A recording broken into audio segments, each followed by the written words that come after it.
So this is the final part of communication PowerPoint.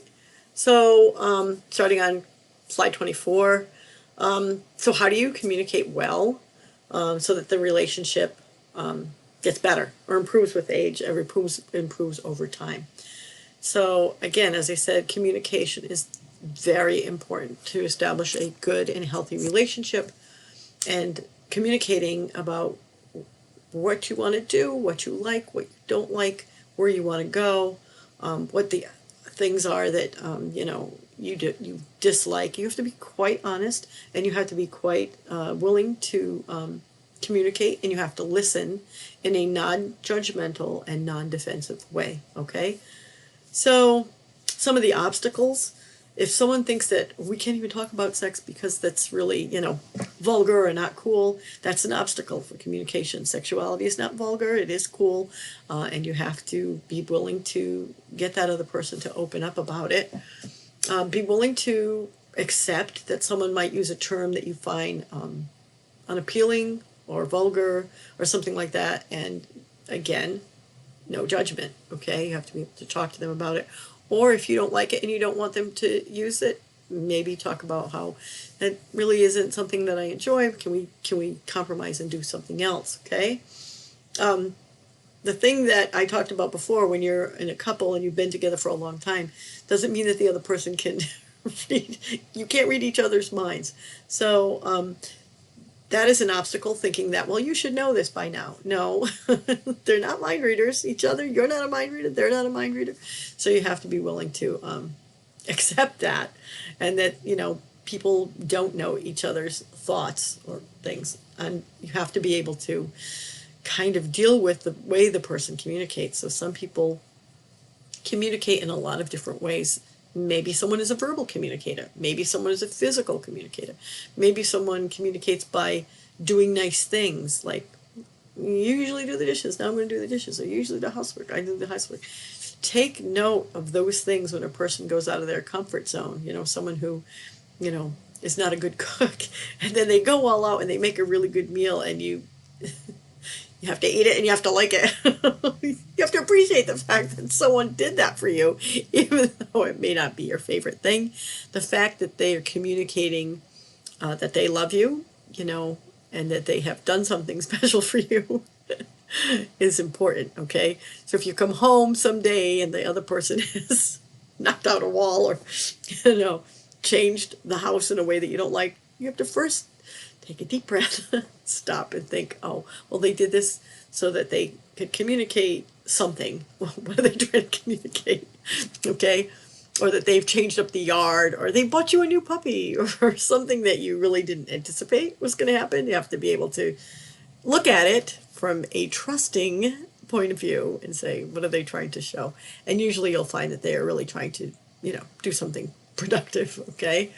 So how do you get started? Talk about some of the difficulties in terms of discussing hard things. And I'm not just talking about sex, but things in general for a good long-term relationship. Make an appointment. We're going to talk about this. We're going to set this time apart, and this is going to be our time to talk. Kind of make it fun. You could do, you have the communication ball now, and then I'm going to talk, and then you have it. And we're going to pass things back and forth. And then always find the positives in it, okay? Like, I like it when you do this, I like it when you do that.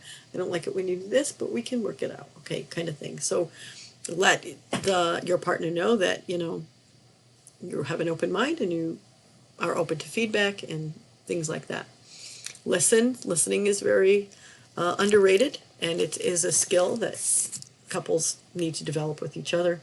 Try to learn more about that person, because you will never know every single thing about that person. So you care about this person, you love this person, try to listen, try to learn. You can do the Rogerian method and paraphrase what they're saying.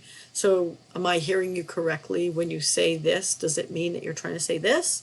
Just so that you understand what that is that they're trying to say, and not try to be judgmental or come to a foregone conclusion that might be wrong. That kind of thing. So you want to have to keep an open mind and an open heart and open arms sometimes, It's hard to fight with someone when you're hugging them, okay? And show that no matter what the person is saying to you about what they like, what they don't like, that you value them, that you love them, and all you want to do is make the relationship better, even though there's a disagreement. Okay? So sometimes you just got to live with the fact that, you're not going to agree on everything. And is there a way that you can resolve it? Okay? So if it is communication that you want, there's a slide 27 about forget the flowers, try communicating. You know, if you know that the other person communicates in a particular way, then maybe you should do that. If, you want the house to be clean and the other person is a natural slob, say, look, the way that you can show me that you love me is to let's work on this together and we can have a cleaner house, or, maybe you're a neatnik and you want everything to be like super, super clean, and you're in with a person who will never, no matter how hard he or she tries, be super clean. So you're going to have to live with a certain amount of disaster, okay? This may be also the relationship changes in dramatic ways as things happen to you. So when you have kids, you may have had the perfectly clean house. Think about when you were kids, and then all of a sudden kids come in and it's like a tornado of stuff, right? So that may be upsetting, and then you want it one way and your partner wants it another way. There's no time to talk because the little tornado is running around making messes. There are things that will happen through the evolution of the relationship that are like life milestones, having kids, or, getting a new dog even, or, different things that will happen. Communicating is always an issue, and you always have to keep that going throughout all the different things that life throws at you. Okay, so you may get a new job, you may have to be working more, or again with the kid, you get no sleep, you're spiky toward each other, you're spiky about the kid, but you can't be spiky to the kid, and it really tests you. Or like if you're going for something, a promotion at work, or a new degree or something like that, there will always be evolutionary things in the relationship that challenge how you feel. But communicate, communicate, communicate, and do it well. So learn about what the other person needs, what they want. Ask open-ended questions. Don't say, do you want this or this? Ask them what they want. Let them fill it in, okay? Ask them about intimacy, and don't be afraid to talk about it. And then don't be afraid to talk about things that might be upsetting to them, and ask them if that's okay to talk about things that might be upsetting to them, okay? Also, talk about positive things, give positive feedback, give positive validation. Let them know when there's something that they are doing that you like, okay? Also, be very verbal, be very demonstrative. Maybe the flowers are good, but also the communication is good as well. So take turns. Don't forget to talk about things that you'd like them to do sexually, and make sure they know that what they're doing is correct and what you like as well. You can, spice it up in a lot of different ways. Make requests. Have, this is what I feel. How do you feel about this? All different kinds of things that you might want to talk about. You can practice. The book that talks about using a mirror to practice. You can practice. You can bounce things off a trusted friend, but I think it's very important that you talk to your partner more than talking to a friend, because you don't want that friend to be in the middle of that relationship. So be very careful who you talk about things that are upsetting in your relationship, and the most important person for you to communicate with is your partner. I think it's sometimes a mistake that you go to a friend and then the friend knows all this stuff about you, and then that's really three people in the relationship, and really not cool. Different things that you can do is work on how you are critical. You should always be positive. Never criticize someone in public. Criticize what they are doing, not them, or what they are doing that upsets you, not them, in private, and be very specific.